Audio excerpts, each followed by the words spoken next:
coach Sabine Henrich-Fraise. Bonjour Sabine. Bonjour David. Alors, dans ce court épisode destiné à, peut-être d'une certaine manière, faire patienter tes auditrices et tes auditeurs, je te propose de parler de l'aventure de ce livre qui a été refusé par certains éditeurs et que tu as décidé de transformer en une aventure collective auditive. Oui, c'est l'origine de tout ce podcast. Et j'ai longtemps réfléchi sur cette question du refus de l'édition. En fait, moi, je l'ai quand même vécu comme un véritable échec. C'est pas un échec transformé en quelque chose d'autre. Pour moi, l'échec était que j'avais pris un certain coup sur l'ego. J'étais face à mes limites. J'avais honte de pas avoir réalisé ce que j'ai annoncé. Donc, j'ai mis quand même vraiment du temps à accepter que c'était un échec et pas juste un moment qui peut se transformer en autre chose. Pourquoi je dis ça? Parce que ce livre-là m'a bien montré qu'il est important d'accepter de parler de ces échecs parce que c'est la plateforme pour que quelque chose complètement différent puisse naître. C'est pas juste transformer un livre en podcast, c'est vraiment venu comme une idée nouvelle une fois que j'avais accepté l'échec du livre. Et dans ce cas-là, cette énergie est revenue et j'ai pu complètement m'engager. Ça n'est pas un engagement mi-livre, mi-podcast. Il fallait que je fasse le deuil du livre pour finalement vraiment m'engager sur le podcast.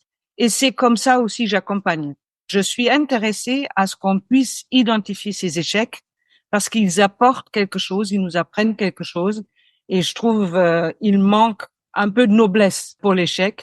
Moi, souvent, je pense aux échecs, au jeu. Et quand un adversaire fait coucher son roi, donc à l'échec, et ben c'est toujours avec beauté et toujours avec noblesse.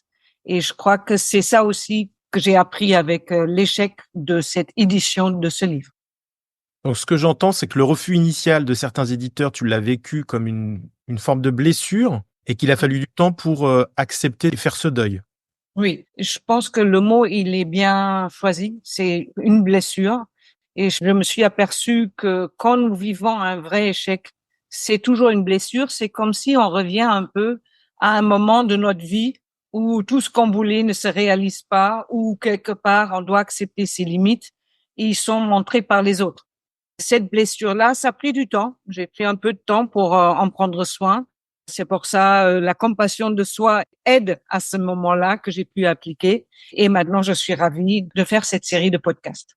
Mais alors, que symbolise pour toi, en fait, le passage d'un projet individuel qui n'a pas pu aboutir, donc à un projet collectif, en tout cas plus collectif? Finalement, ça, c'est le véritable fruit de l'échec, c'est-à-dire un projet individuel où j'ai écrit mes pensées, où je les ai formulées, où j'ai pris le temps, mais finalement, c'est moi avec moi, même si j'ai voulu écrire pour d'autres. Passer d'un projet individuel à un projet où ça m'a donné envie de permettre à plein de personnes de donner leur voix, de partager les pensées, de créer des musiques et de devenir en fait enrichissant, c'est le véritable fruit de l'échec. C'est même pas un fruit, c'est un véritable nouveau projet qui est né. Et pour moi, c'est beaucoup plus important d'être dans un mouvement collectif que dans un moment individuel. Et j'en suis ravie. Je suis ravie de pouvoir le faire de cette manière. Et enfin, dernière question, est-ce que tu as envie que les auditrices, les auditeurs puissent partager autour de ce court podcast peut-être des exemples concrets de résilience et de créativité face aux obstacles? Oui, ce qui je trouve vraiment intéressant, c'est que ça devient pas juste une transmission ou un cas ou une analyse, mais que ça incite chacun à puiser dans sa propre humanité et partager ses propres échecs, partager que parfois ça n'a pas fonctionné, mais qu'on s'est relevé de ça. Pourquoi? Pour que cet échec a souvent, en tout cas pour moi, eu un effet de solitude. C'est-à-dire, je m'isole, j'en parle pas, j'essaie de mentaliser. Mais quand nous pouvons partager nos échecs, quand nous pouvons regarder ce qu'il y a de beau là-dedans et en fait d'accepter notre humanité, alors ça sera la véritable richesse de cet échec-là. Et c'est ça que j'aimerais qu'il se fait avec cette communauté auditrice pour qu'on partage et que ça reste pas juste une voix à un moment partagée de mon côté. Eh bien, merci Sabine, et puis à bientôt pour un nouvel épisode d'Intercession. Ok, merci David.